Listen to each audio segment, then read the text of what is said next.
Halo, Assalamualaikum warahmatullahi wabarakatuh. Kembali lagi bersama saya Happy Hoirunisa dalam pembahasan landasan teori dan tinjauan pustaka dalam penulisan karya ilmiah.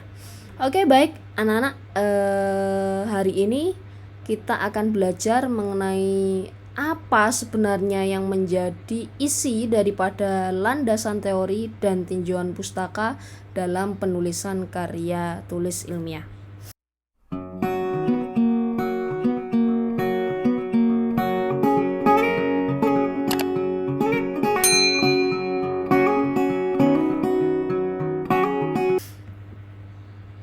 Ya, mulai dari berpikir, apa yang harus kamu pikirkan?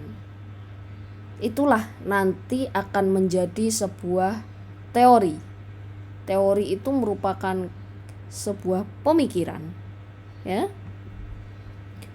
Dalam landasan teori dan tinjauan pustaka ini ada hal-hal yang harus dibahas.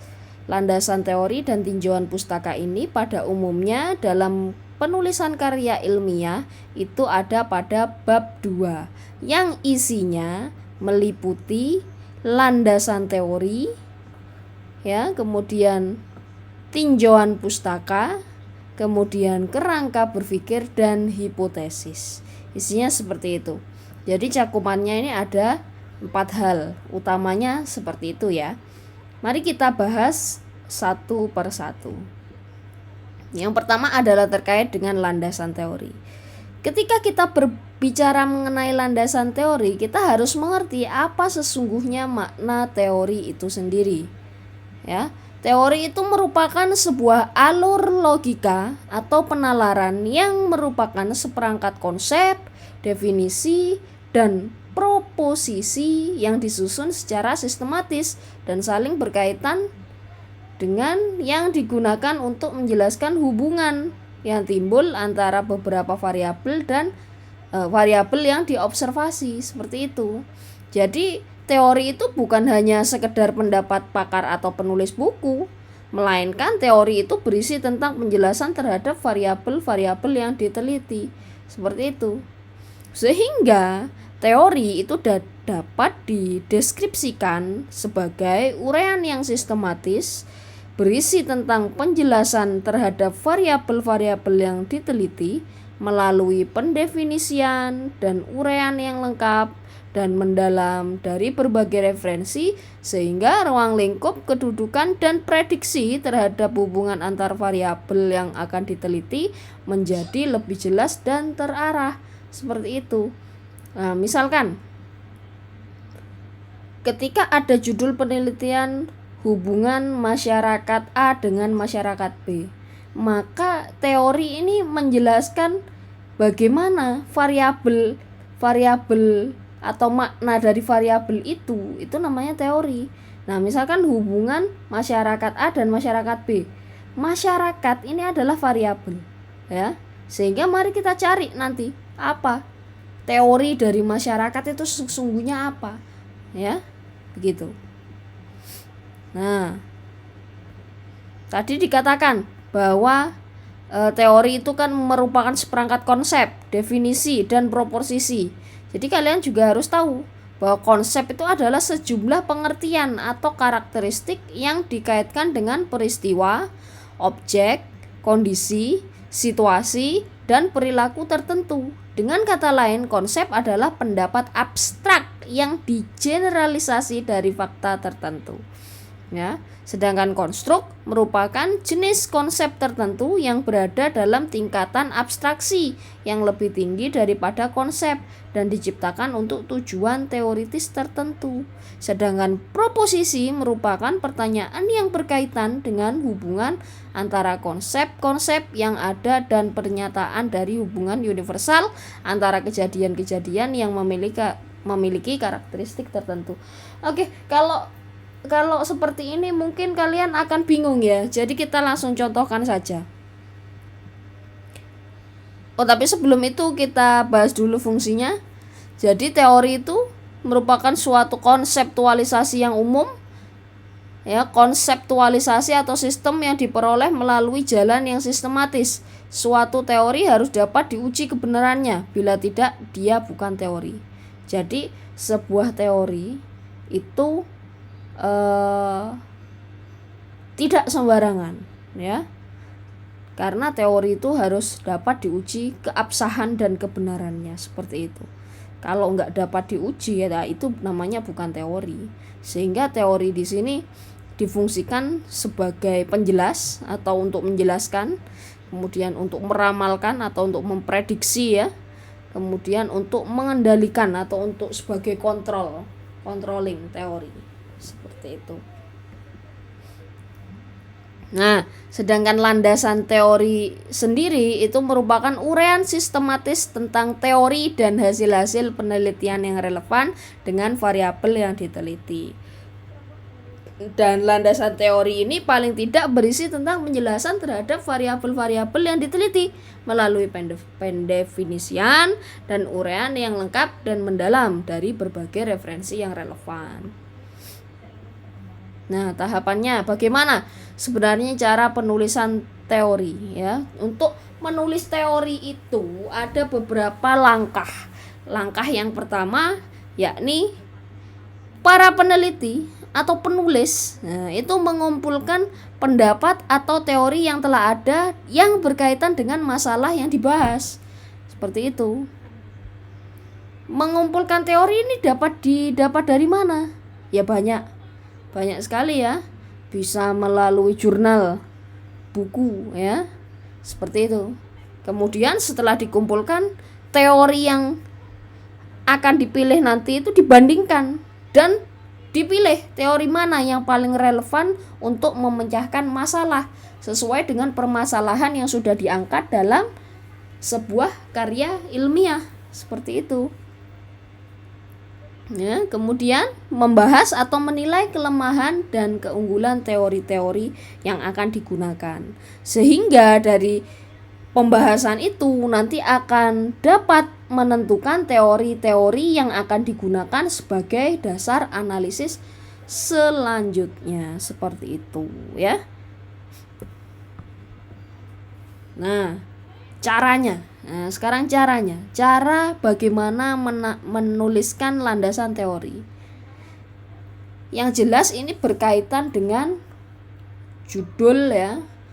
Judul permasalahan yang akan diteliti, yang akan dituliskan. Pertama, tetapkan nama variabel yang diteliti dan jumlah variabelnya. Seperti itu. Seperti yang saya katakan tadi, ya, misalkan hubungan masyarakat A dengan masyarakat B, atau hubungan masyarakat Pandalungan dengan masyarakat Using. Nah, itu adalah ada dua variabel, ya. Jadi ada masyarakat Pandalungan dan masyarakat Using. Nah, itu sudah ditentukan apa itu yang menjadi teorinya nanti. Kemudian yang kedua, cari sumber-sumber bacaan yang sebanyak-banyaknya dan relevan dengan variabel yang diteliti. Jadi berkaitan dengan variabel tadi, silakan dicari sumbernya. Tidak hanya satu sumber, minimal itu kalau ingin mencari sumber penelitian itu 5, minimal itu, paling sedikit. Ya, paling sedikit itu 5. Tapi kalau untuk pelajar masih sekolah, ya, tingkat MA terutama atau SMA, ya 3 aja cukuplah karena masih belajar. Kemudian yang ketiga, lihat daftar isi setiap buku dan pilih topik yang relevan dengan variabel yang diteliti. Nah, untuk referensi yang berbentuk laporan penelitian, itu kalian bisa melihat judul penelitiannya, permasalahannya apa, kemudian teori yang digunakan apa, tempat penelitiannya di mana, kemudian sampel sumber datanya seperti apa, kemudian teknik pengumpulan datanya bagaimana, analisis datanya bagaimana, dan kesimpulan dan saran yang diberikan itu seperti apa, seperti itu. Jadi berdasarkan list daftar isinya, ya. Jadi dilihat dulu itu nanti untuk mempermudah mencari. Nah, kemudian yang keempat, Cari definisi variabel yang akan diteliti pada setiap sumber bacaan. Bandingkan antara satu sumber dengan sumber yang lain dan pilih definisi yang sesuai dengan penelitian yang akan dilakukan. Nah, seperti itu. Terkadang ketika kayak seperti tadi yang saya contohkan itu masyarakat. Definisi masyarakat menurut si A dan si B itu terkadang berbeda. Sehingga perlu dibandingkan apa sesungguhnya yang menjadi poin penting dalam pendefinisian masyarakat. Masyarakat itu apa sih? Nah, seperti itu. Kemudian yang kelima adalah baca seluruh topik buku yang sesuai dengan variabel yang akan diteliti.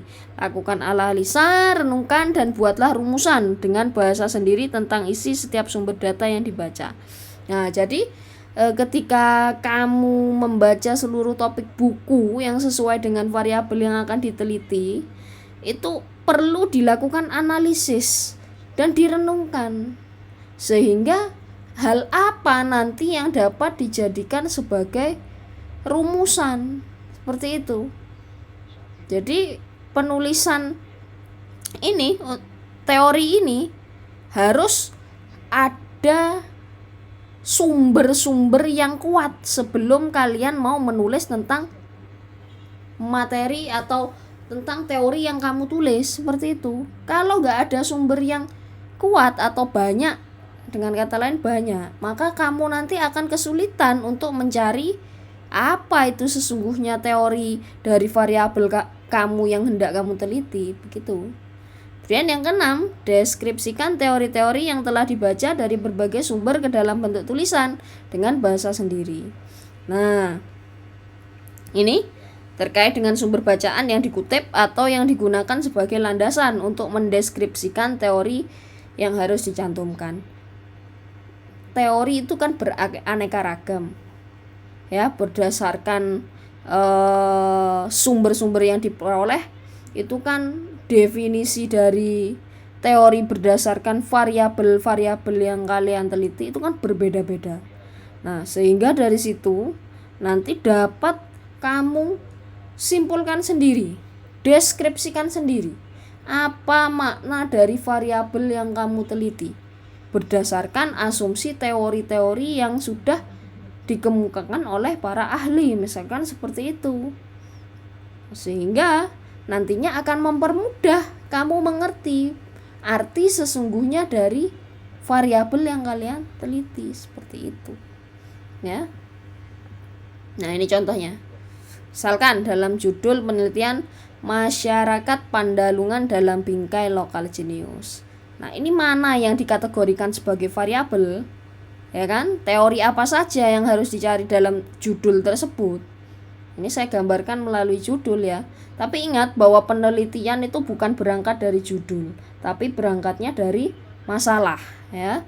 Ketika ada masalah, nanti barulah dicari permasalahan itu dan dicarikan solusinya, sehingga dari situ nanti dikemas dalam sebuah judul, ya.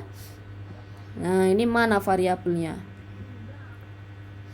Tipsnya, caranya ya, untuk menentukan teori, maka ditentukan dulu variabelnya. Nah, masyarakat ini merupakan variabel 1. Pandalungan merupakan variabel 2. Karena ada teorinya, teori masyarakat itu ada, teori Pandalungan itu ada, ya. Kemudian masyarakat Pandalungan pun juga ada teorinya. Kemudian ada local genius. Local genius ini juga dapat dikategorikan sebagai variabel yang ketiga. Sehingga variabel di sini adalah lebih dari satu variabel, lebih dari 2 variabel, ada 3 variabel. Masyarakat Pandalungan, local genius. Nah, ini nanti yang bisa dicari teorinya. Jadi yang dikatakan teori ini nih, Pandalungan, local genius. Mari kita lihat contoh realnya ya. Nah, misalkan seperti ini. Ini teori masyarakat. Menurut Kunchoro-Ningrat, masyarakat adalah kesatuan hidup manusia yang berinteraksi menurut suatu sistem adat istiadat tertentu yang bersifat kontinu dan yang terikat oleh suatu rasa identitas bersama. Sedangkan Pandalungan menurut Hastungkara berasal dari kata dalung yang artinya periuk besar diibaratkan sebagai pertemuan bermacam etnis dan budaya yang melakukan interaksi dalam ruang dan waktu dan menghasilkan budaya baru. Itu Pandalungan. Sedangkan masyarakat Pandalungan, nah beda lagi kan antara masyarakat dan Pandalungan, ada sendiri teorinya. Sutarto menyatakan bahwa masyarakat Pandalungan adalah masyarakat hibrida, yakni masyarakat berbudaya baru yang timbul akibat terjadinya proses akulturasi dari kebudayaan Jawa dan Madura. Nah, sedangkan lokal genius itu sendiri merupakan pemikiran atau ide setempat yang mengandung nilai-nilai bijaksana, kreatif, kebaikan yang terinternalisasi secara turun-temurun. Itu menurutnya Kriantoro. Nah, ini adalah contoh ya. Ini adalah contoh teori. Ini adalah contoh teori. Nah, teori ini nanti ada di dalam landasan teori. Nah, seperti ini. Ini contohnya. Ini dalam sebuah karya, ya. Masyarakat Pandalungan dalam bingkai lokal jenius. Nah, sehingga dalam landasan teori nanti itu akan memuat poin-poin penting di dalamnya yang membahas teori-teori dari judul penelitian itu. Seperti itu. Bisa meliputi pengertian masyarakat. Kemudian tidak hanya pengertian saja nantinya ya. Bisa juga fungsi masyarakat. Nah, seperti itu. Kemudian Pandalungan, lokal jenius, dan seterusnya. Seperti itu. Tergantung variabel dalam penelitian yang dilakukan atau dalam karya tulis yang akan dituliskan, seperti itu ya. Ini adalah terkait dengan landasan teori. Yang kedua adalah tinjauan pustaka. Nah, tinjauan pustaka ini berbeda dengan landasan teori ya.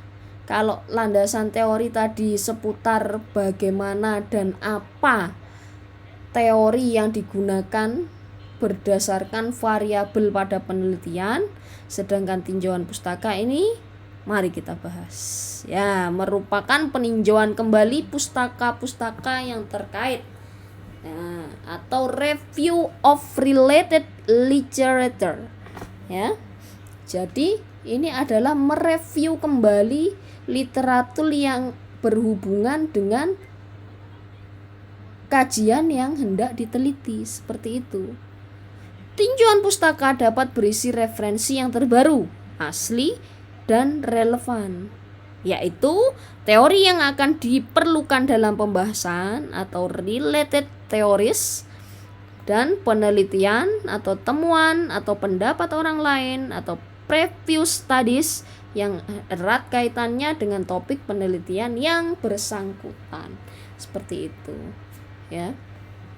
Itu tinjauan pustaka. Jadi harus ada kaitannya. Nah, jadi tinjauan pustaka itu merupakan teori, temuan, dan bahan penelitian lain yang harus diuraikan dalam rangka menyusun kerangka pemikiran atau konsep yang akan digunakan dalam penelitian, yang nantinya hanya akan digunakan dalam penelitian saja yang dimasukkan dalam penelitian gitu. Dan sebaiknya uraian tinjauan pustaka itu juga dapat menunjukkan bahwa hasil penelitian orang lain belum dapat menjawab permasalahan penelitian yang akan dilakukan, sehingga permasalahan penelitian yang akan dilakukan masih lebih mutaakhir dibanding literatur yang ada. Jadi diharapkan dalam isi tinjauan pustaka itu nanti ada penelitian terdahulu ya, ada penelitian terdahulu yang di situ nanti memperkuat gagasan kita untuk meneliti atau menulis karya tulis ilmiah terkait dengan permasalahan yang kita buat sebagai solusinya. Seperti itu. Bahwa judul yang sudah kita ambil, nah itu belum pernah diteliti atau mempertegas penelitian yang sebelum-sebelumnya. Seperti itu. Sehingga penelitian yang paling akhir itu adalah penelitian kita sendiri. Begitu. Nah, ini ya, tinjauan pustaka itu dapat dikatakan sebagai uraian tentang previous studies untuk menerangkan hal-hal sebagai berikut. Berupa keterangan singkat tentang semua hasil temuan orang lain yang ada hubungannya dengan penelitian. Bisa saja keterangan bagaimana temuan orang lain tersebut menjadi dasar bagi penyusunan permasalahan penelitian, ya. Juga bisa mengenai keterangan yang dapat membuktikan bahwa penelitian ini adalah yang terakhir, ya, state of the art. Karena para peneliti terdahulu adalah peneliti-peneliti yang paling terkini. Tidak ada penelitian lainnya sesudah penelitian itu. Nah, itu tadi yang saya katakan, ya. Kemudian keterangan yang dapat membuktikan bahwa penelitian ini orisinil dan tidak menjiplak karya orang lain. Ingat, dalam penulisan karya ilmiah itu harus santun dan beretika. Nah, kita bisa mengambil tulisan orang lain. Boleh, kata siapa tidak boleh. Tapi haram hukumnya kalau tidak mencantumkan sumbernya. Seperti itu. Itu sama dengan plagiasi, sehingga harus ada sumber. Nah, makanya tidak heran tadi dalam contoh teori, ya, contoh teori. Nah, seperti ini contoh teori. Sutarto menyatakan, nah ini adalah sebuah statement yang dikeluarkan oleh Sutarto dalam bukunya yang diterbitkan pada tahun 2006. Nah, sedangkan ini malah lebih jelas lagi dalam buku Kuncoro Ningrat tahun 2009 halaman 115, seperti itu, ya. Jadi seperti itu, harus terperinci. Nah, itulah karya ilmiah yang membedakan dengan karya abal-abal. Makanya plagiasi itu haram, nggak boleh, ya. Plagiasi itu bisa dipidana nanti kalau ketahuan plagiasi, itu, ya. Jadi mulai hari ini belajarlah untuk menulis dengan cara yang baik, gitu, ya, yang santun dan beretika. Oke, lanjut. Contoh, masih dalam judul penelitian terkait dengan perkembangan sejarah perkebunan di Jember sebagai wujud eksistensi masyarakat Pandalungan. Ini contoh judulnya, ya. Tapi ingat, kembali lagi bahwa sebuah penelitian karya tulis ilmiah itu berangkat dari masalah, bukan berangkat dari judul. Oke, judul ini hanya sebagai gambaran saja. Oke, next. Nah, bagaimana tinjauan pustaka pada judul tersebut? Nah, untuk mengetahuinya adalah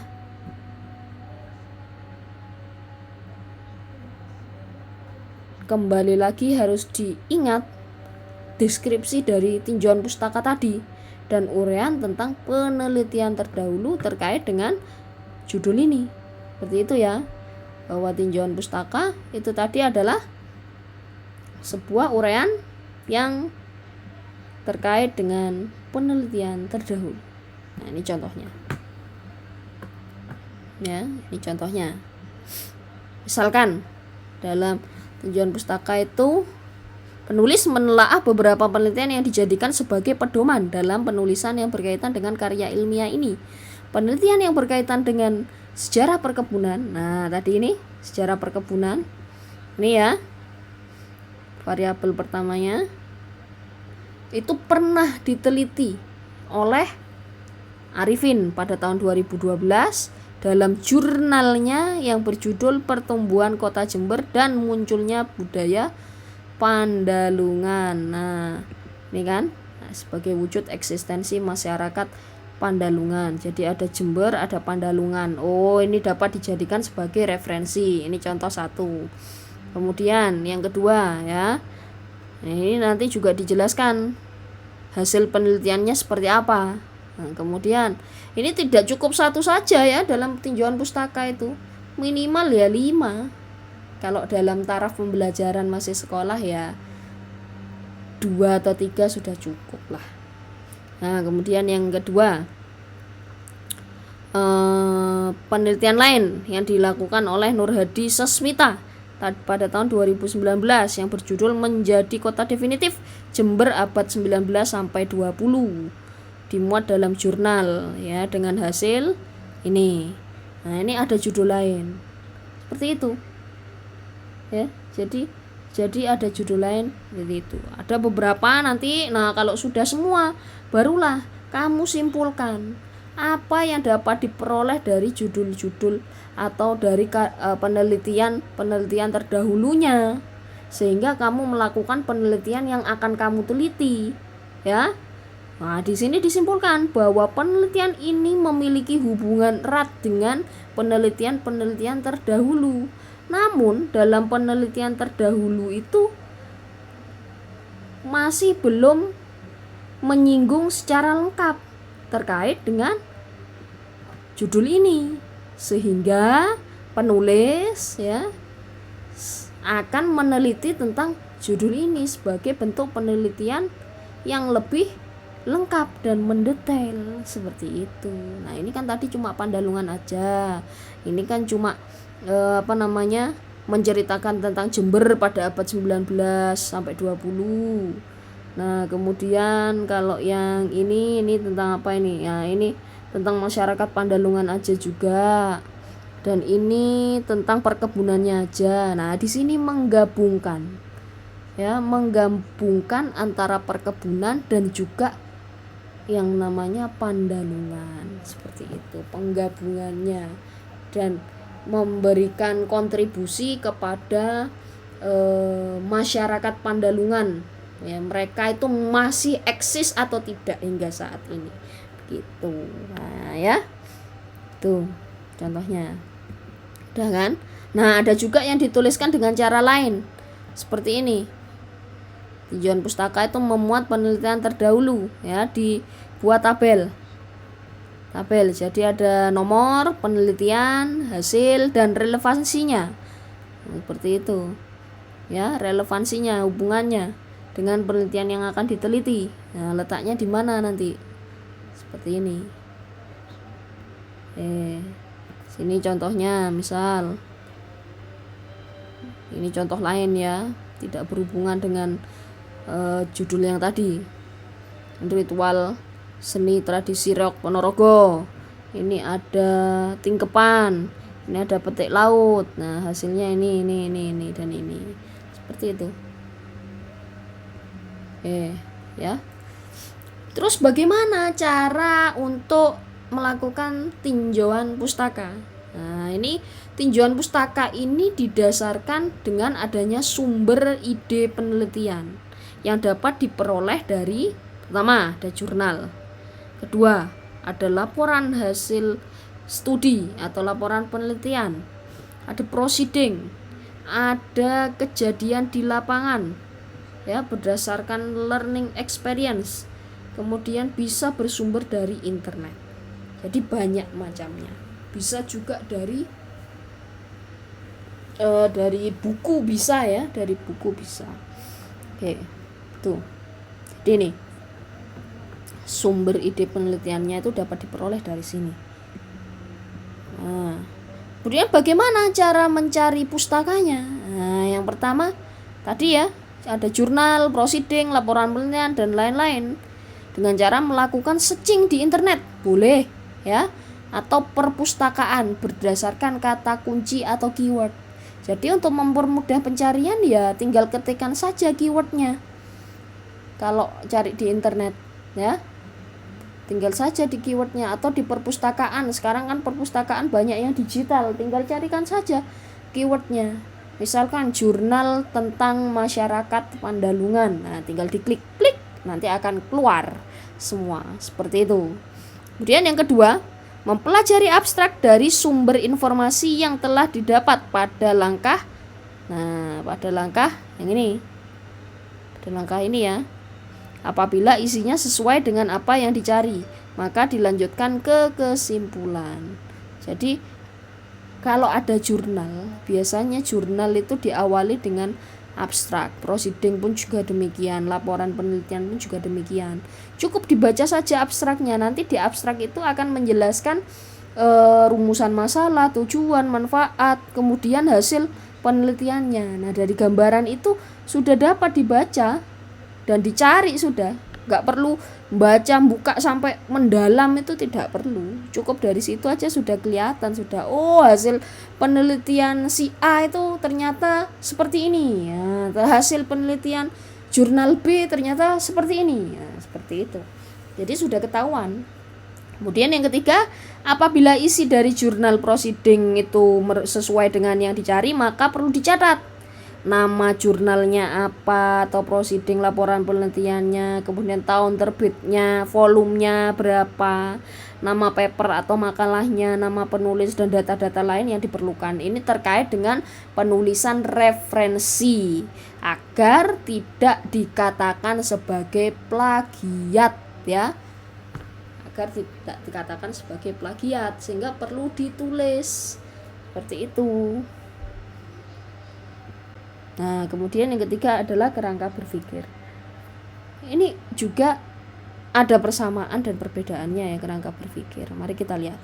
Kerangka berpikir merupakan model konseptual tentang bagaimana teori berhubungan dengan berbagai faktor yang telah diidentifikasi sebagai masalah yang penting. Kerangka berpikir yang baik akan menjelaskan secara teoritis pertautan antar variabel independen dan dependen. Kerangka berpikir merupakan sintesa tentang hubungan antar variabel yang disusun dari berbagai teori yang telah dideskripsikan. Berdasarkan teori-teori yang telah dideskripsikan tersebut, selanjutnya dianalisis secara kritis dan sistematis sehingga menghasilkan sintesa tentang hubungan antar variabel yang diteliti. Sintesa tentang hubungan variabel tersebut selanjutnya digunakan untuk merumuskan hipotesis. Nah, kerangka berpikir ini jadi adalah penggambaran dari adanya teori, ya, adanya teori antar variabel itu tadi berdasarkan teori-teori yang sudah dideskripsikan tadi. Nah, itu dianalisis, dibandingkan, dianalisis. Dari hasil analisis pengamatan, ya, hasil pengamatan kalian, maka nantinya akan menghasilkan sintesis, ya, akan menghasilkan sebuah gagasan tentang hubungan antara variabel-variabel yang akan diteliti. Nah, sehingga hal itu nantinya akan dapat digunakan sebagai rumusan hipotesis atau dugaan sementara, gitu. Hal-hal yang termuat dalam kerangka berpikir ini, ya, yang pertama meliputi variabel yang akan diteliti itu harus dijelaskan dulu. Misalkan masyarakat itu apa? Kemudian jelaskan hubungan antar variabel yang diteliti. Nah, jadi antara variabel yang satu dengan variabel yang dua, misalkan masyarakat Pandalungan dengan sejarah Jember, itu bagaimana hubungannya? Kemudian jelaskan apa hubungan antar variabel itu positif atau negatif, berbentuk simetris, kausal atau interaktif, atau hubungan timbal balik. Nah, itu yang mana? Ya, apakah sinkron atau tidak? Seperti itu. Kemudian yang keempat, kerangka berpikir itu perlu dinyatakan dalam bentuk diagram atau paradigma penelitian. Biasanya seperti itu, ya. Bisa dalam bentuk diagram atau konsep. Seperti itu adalah kerangka berpikir. Nah, contoh. Nih, variabel Y. Variabel Y itu dapat diperoleh dari hasil penelitian dan membaca buku. Kemudian dari hasilnya membaca buku ini, ya, tadi misalkan variabel Y masyarakat, ya. Variabel Y masyarakat, ya. Nah, ini maaf, ini satunya X, ini Y, ya, keliru. Ini X, ini Y. Nah, ini variabel X. Kemudian dihasilkan deskripsi teori. Jadi teori yang diperoleh dari membaca dan hasil penelitian itu apa? Tuangkan. Kemudian dikritisi teori itu, ya. Setelah dikritisi, dibandingkan, dikomparasi dengan teori-teori yang diambil, ya, dan hasil penelitian yang diambil, sehingga akan memunculkan kesimpulan teori dan hasil penelitian. Nah, dari situ dibuat juga yang variabel Y sama demikian, dan akan memunculkan teori, dan muncullah kerangka berpikir di sini. Kemudian di sini menghasilkan perumusan hipotesis, dugaan sementara. Dan bagaimana cara merumuskan hipotesis? Hipotesis itu merupakan jawaban sementara terhadap rumusan masalah penelitian. Oleh karena itu, rumusan masalah penelitian biasanya disusun dalam bentuk kalimat tanya. Hipotesis ini merupakan penjelasan sementara tentang perilaku, fenomena, atau keadaan tertentu yang telah terjadi atau akan terjadi. Dan rumusan hipotesis hanya digunakan pada penelitian yang menggunakan pendekatan kuantitatif. Nah ini, hipotesis itu jarang sekali digunakan dalam penelitian kualitatif. Ya. Kalau penelitian dalam ilmu sosial, kebanyakan itu adalah penelitian kualitatif, khususnya dalam bidang kesejarahan dan juga bidang antropologi. Yang dipakai adalah jenis penelitian kualitatif seperti itu, bukan kuantitatif. Kalau kuantitatif itu sering digunakan dalam penelitian yang sifatnya eksakta seperti itu, ya. Dan pada penelitian kualitatif itu tidak perlu dirumuskan hipotesis. Oke, tapi di sini saya berikan contoh saja nanti. Oke. Bentuk rumusan hipotesis itu ada 3 macam. Pertama deskriptif, kemudian komparatif atau perbandingan, dan asosiatif. Oke, mari kita lihat. Hipotesis deskriptif itu adalah jawaban sementara yang berkenaan dengan variabel mandiri, baik satu variabel atau lebih. Contohnya, pertumbuhan masyarakat Jember pada tahun 1945 sampai 2020. Nah, bagaimana merumuskan hipotesisnya? Ya, tipsnya adalah tentukan rumusan masalahnya terlebih dahulu. Ya, ingat bahwa penelitian itu memang berangkat dari masalah, ya. Rumusan masalah misalkan berapa jumlah penduduk di Jember pada tahun 2020. Nah, hipotesis deskriptifnya jumlah penduduk di Jember pada tahun 2020 sama dengan 25.000 jiwa misalkan. Dan hipotesis alternatifnya bahwa jumlah penduduk di Jember pada tahun 2020 tidak sama dengan 25.000 jiwa. Nah, sehingga ada istilah hipotesis 0 dan hipotesis A. Nah, hipotesis A itu alternatif, ya. Alternatif. Seperti itu. Jadi dugaan sementaranya dapat dituliskan seperti ini. Ini hipotesis deskriptif. Tuh. Kemudian hipotesis komparatif. Nah, ini berkaitan dengan variabelnya sama tetapi populasi atau sampelnya berbeda atau keadaan itu terjadi pada waktu yang berbeda. Jadi perbandingan, ya. Misal, perbandingan pertumbuhan ekonomi masyarakat Jember pada tahun 2000 dan tahun 2020. Nah, ini kan perbandingan, perbedaannya tahun 2020 dan 2020. Rumusan hipotesisnya bagaimana? Ya, sama seperti tadi, tentukan rumusan masalahnya dulu. Bagaimana perbandingan pertumbuhan ekonomi masyarakat Jember tahun 2000 dan tahun 2020?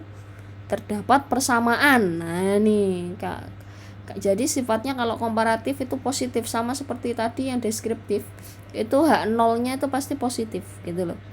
Jadi ada persamaan pertumbuhan ekonomi. Nah, sedangkan alternatifnya bahwa pertumbuhan ekonomi tahun 2000 tidak sama dengan tahun 2020. Jadi seperti ini, ya. Hipotesis statistiknya H0 dan HA-nya. Kemudian hipotesis asosiatif. Ini berkaitan dengan pengaruh serta hubungan antara dua variabel atau lebih. Contoh, pengaruh masyarakat Pandalungan terhadap budaya lokal masyarakat Jember. Bagaimana rumusannya? Sama seperti tadi, ya, tentukan rumusan terlebih dahulu. Misalkan, apakah ada pengaruh masyarakat Pandalungan terhadap budaya lokal masyarakat Jember? Ya, hipotesis asosiatifnya tidak terdapat pengaruh. Misalkan, sedangkan hipotesis alternatifnya terdapat pengaruh. Nah, ini, ya. Jadi seperti ini.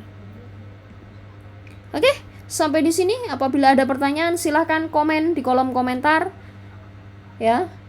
Silahkan komen di kolom komentar. Jangan lupa like, comment, and subscribe. Thank you very much. See you next time. Wassalamualaikum warahmatullahi wabarakatuh.